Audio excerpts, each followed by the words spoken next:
So we just finished reading Elon Musk's Biography by Walter Isaacson, the man who followed and shadowed Elon as he was running all of his companies. We're talking about SpaceX, Tesla, X, which was also known as Twitter, Neuralink, and The Boring Company. This book is a goldmine for entrepreneurial lessons, and we truly recommend that you guys read it for yourself. But to save you some time, we are going to give you the top 5 lessons that we learned. Let's go with number 1. The very first lesson is about vertical integration. What? Vertical integration is the idea of having full ownership and control over every part of a process. In Elon's case, that had to do with manufacturing and distribution. So let me tell you a story of when they were first releasing the Roadster, the very first vehicle of Tesla. And it was a fucking mess. Why? No one had ever heard of Tesla. Electric car, click. The body part was being made by Lotus all the way in England.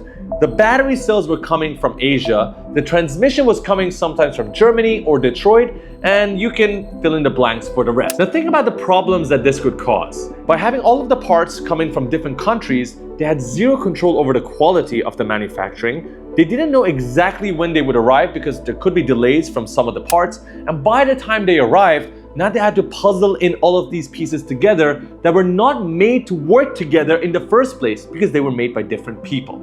So Elon's solution to this was vertical integration. By bringing most of the manufacturing of the key components of the Tesla vehicle in-house, he managed to increase the quality and maintain it, innovate faster, and reduce costs. And that's vertical integration. So the next time you're facing a similar issue with cost, speed, or quality, try to see if you can apply some vertical integration by bringing some of the processes in-house and having more control.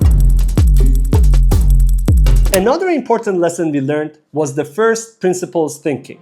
Let me explain. When Elon faces a big problem, he always breaks it down to its fundamental truth. And then reason up from there. For example, in the early days of SpaceX, Elon wanted to buy, not make a rocket. But then he realized the price of a rocket is too expensive. So he decided to fly all the way to Russia to buy a second-hand rocket. Soon he discovered the price of a second-hand rocket was still too expensive. He then applied the first principle thinking and questioned every aspect of the manufacturing process. He calculated the total cost of raw materials and he found out it is way cheaper than the total cost of the rocket. It is like the burger bun is $2, the patty is $2, but the burger is costing you $98. It doesn't make sense. So he decided to take care of manufacturing in-house and build the rocket with a fraction of the cost.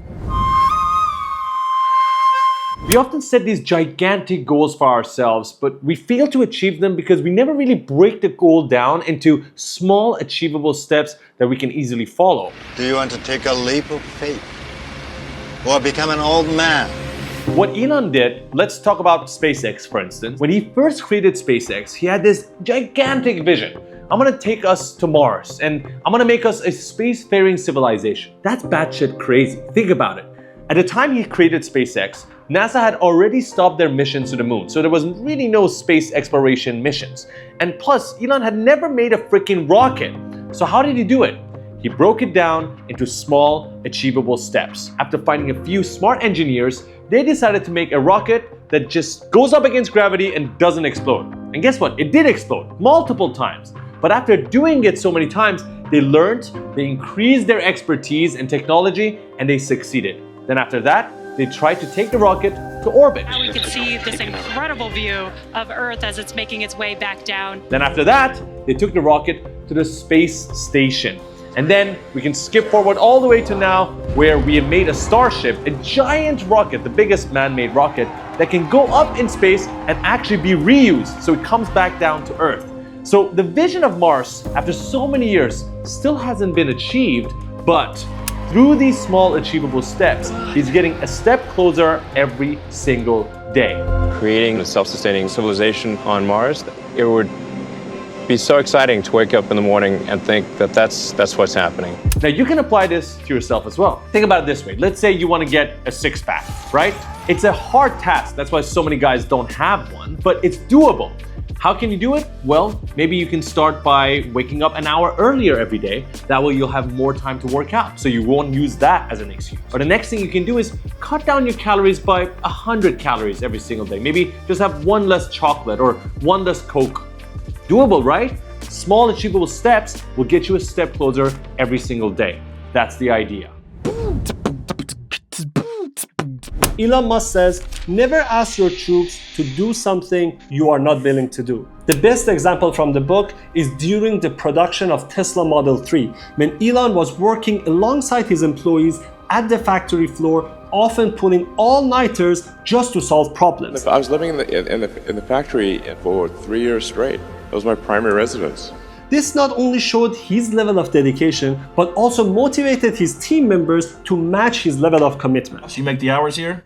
I say when we close. We close in 5 minutes. I got reservations at Chili's. I'm meeting my boys. You have a reservation at Chili's. I'm sure you face the same scenario where your boss or your manager have asked you to do something they are not willing to do themselves. Or they are leaving work early and asking you guys to stay and do all the work. The difference between Elon Musk and the companies that he runs and the others are that he is leading by example. He's showing his staff that he knows everything and he is willing to go the extra mile, even putting more hours than the workers to make sure they meet their targets. That is a big difference.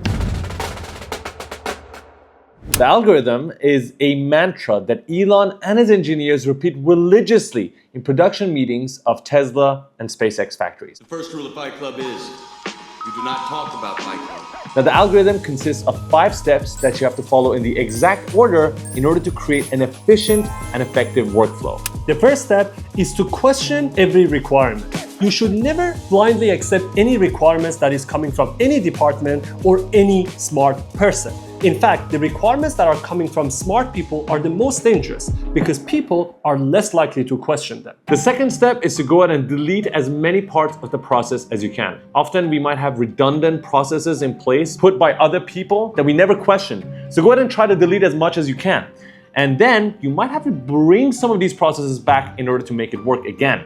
In fact, Elon found out that if you don't bring back 10%, at least 10% of the processes, then you haven't deleted enough. Delete.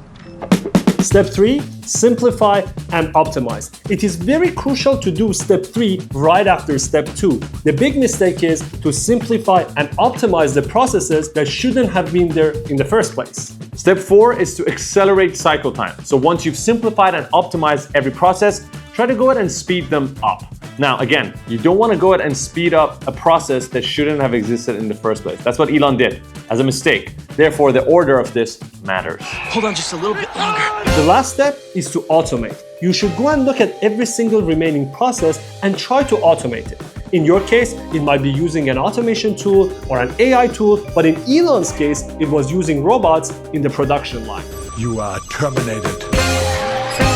These were just some of the lessons that we learned from Elon Musk's book. There's so much more and we can't fit it in one video, so please go and read the book for yourself. It's freaking worth it. At the same time, we are reading Steve Jobs' book by Walter Isaacson. So you can expect a similar video once we are done with Yeah, we're not done with that yet. It's gonna take some time. It's like 500 pages? Yes, 600. 600? Yeah. Okay. We're like 300, 400 pages in, and we're gonna finish it, make another video, and we'll see you guys on that one. Ciao.